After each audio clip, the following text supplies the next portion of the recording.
Hey guys, it's Alyssa, back at you with some more final facts. Today we're going to be talking about immigration. This is something I've been wanting to make a video about for a while now, and I have had the really good opportunity to do so now today because Tommy Laren herself came out with a video this morning.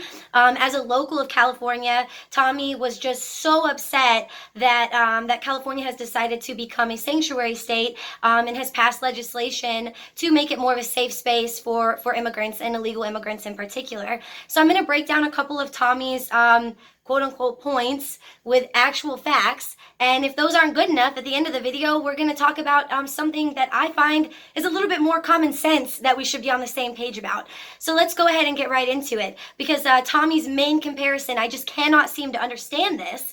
Her main comparison was that she said the devastation attached to this legislation allowing more immigrants to come into California is going to be identical or very similar to the devastation that came with the wildfires in California. Apparently, and let's break down why this comparison is so absolutely baseless. So the devastation of the wildfires in California, we saw $3 billion in damage. We saw 40 individuals being killed from that. We saw the destruction of 5,700 structures and 217,000 acres that were burned. So that's the devastation attached to the wildfire incident. Completely tangible. That is very devastating. Now let's look at the quote-unquote devastation attached to some immigration statistics real quick, you guys. So immigrants have added an estimated $2 trillion to the U.S. GDP. That was in 2016. In 2016 alone, they added an average $2 trillion. So devastating, right, you guys?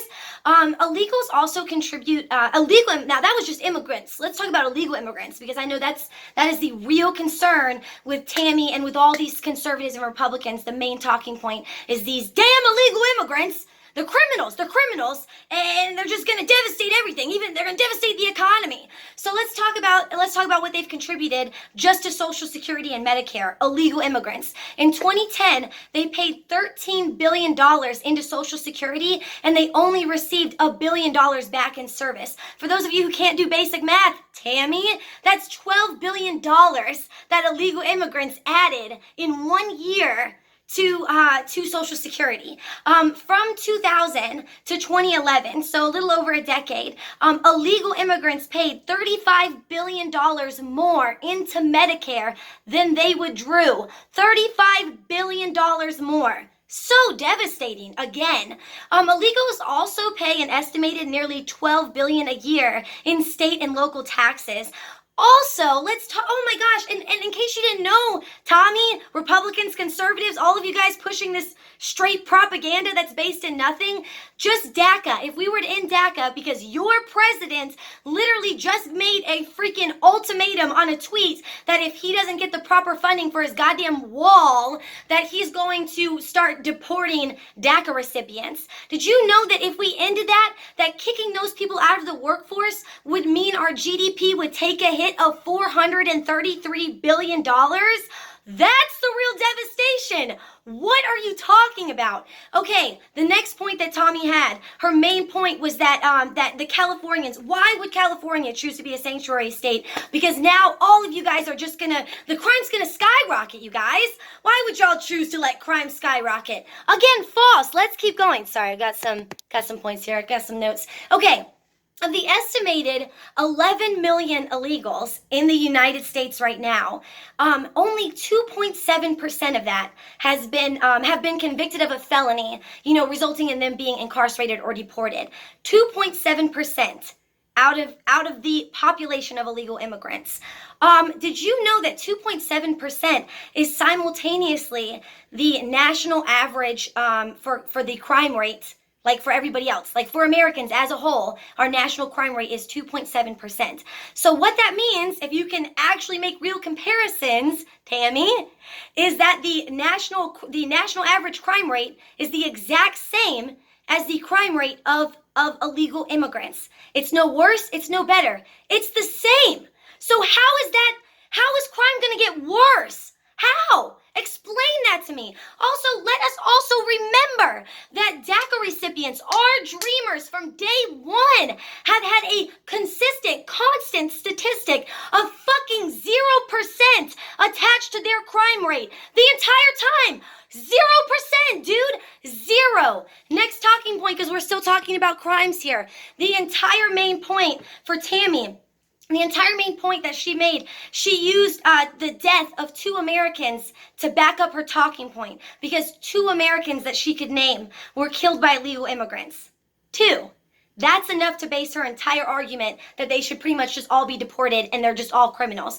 Let's take a look at some other deaths of Americans just in 2017 alone. Tommy, did you know that in 2017, 21 Americans were killed by armed toddlers. 69 Americans were killed by lawnmowers. 264 Americans were killed because they were hit by a bus. 737 Americans were killed falling out of bed.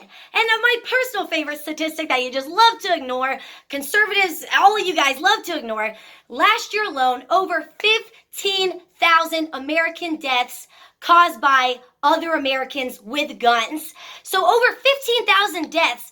Those Americans, those deaths, they don't matter at all in the sense of legislation, in the sense of wanting gun form, but just two Americans killed by illegal immigrants is enough for you to push these talking points. Do you see how baseless that is and how hypocritical? That doesn't even make sense, how you can base an entire argument off the deaths of 2 people and not pay any attention to guns and gun reform when guns have literally killed over 15,000 Americans just last year. What about those Americans? I guess they don't matter because they don't fit your narrative. I guess. Truly American values right there, Tommy. Let's keep going. Her last main point, which, I'm really excited. We're going to break this one down too. Her last main point was, what does this say to the people who are coming over here legally? It makes it seem like, well, you should just go ahead and cheat because everybody's cheating. Okay, why are we so focused on that? Instead, why don't you look at the main reason why everyone tries to cheat the system and come over here, quote unquote, illegally? Because the entire process of coming over to this country legally, it is literally, we are in the top 5 developed nations that make it especially difficult for foreigners to establish permanent residency. On average, this process takes up to 5 years and can cost thousands of dollars only to come to the end of all that blood, sweat, tears, money, and effort to get nothing, to be denied for no tangible reason, and then all that time and money is all wasted. You don't get it back. You don't get it back. And I want to add on too, because the one thing that Republicans, that Tommy herself loves to talk about, a good talking point for them, is the deficit, and how we need to really focus on taking care of the deficit, on deficit reduction. When it has been proven with the statistics I just gave earlier, that going the route that they want to, that going through the option of just deporting these people, just screw these people completely, will cost us so much more money. When, if you guys look into it, immigration reform is proven to translate into a deficit reduction of $135 billion in the first decade alone. And then over the course of the next decade, with immigration reform, we would see an additional reduction of $685 billion off the deficit. Do you not care about that? I thought you did. And in addition to everything else, like I said, I want to end this with some common sense on top of the facts. Because if the facts mean nothing to you, then let's talk about this. Tommy, I've done research on your ancestry, and it seems that you are of German and Norwegian descent. And much like probably every other goddamn conservative that wants to push this rhetoric, you guys, all of your past, like all the people in the past, all of your ancestors, almost all of them, pretty much immigrated to this country from somewhere else. And I love that the entire rhetoric, that your rhetoric, Tommy, and that the rhetoric of the conservative and Republican Party, it typically goes along this line of the hardworking American, which is exactly what it states that it is, that nothing should be handed to you, that if you want to go after this American dream, if you want to go after your pursuit of happiness, you're free to do so and work hard to get there and not get handouts from anyone. And yet simultaneously, you want to take this participation trophy citizenship. That's what it is. Just by the luck of the draw, you did nothing at all to be born here. Nothing to deserve being born here. No hard work to be born here. You just so happen to be lucky enough that your mom was pregnant and popped you out in this country. What? That right there alone, that is the most hypocritical thing I could ever see you guys talk about about with the participation trophies, yet you've been handed your citizenship, and you think that because of that, because of this, because you got handed that you somehow deserve more respect and more humanity than other people on this planet. That makes absolutely no sense. And for someone who touts and who says to be not only a Christian, but a Christian, a Christian American, I mean, God bless. Last time I checked, God would be blessing everybody, not this select few of who can get past fucking our immigration process. But all right, that was my final facts. I hope you guys enjoy them. I'm gonna really try to keep getting more of these to you guys in 2018. So see y'all next time. Bye.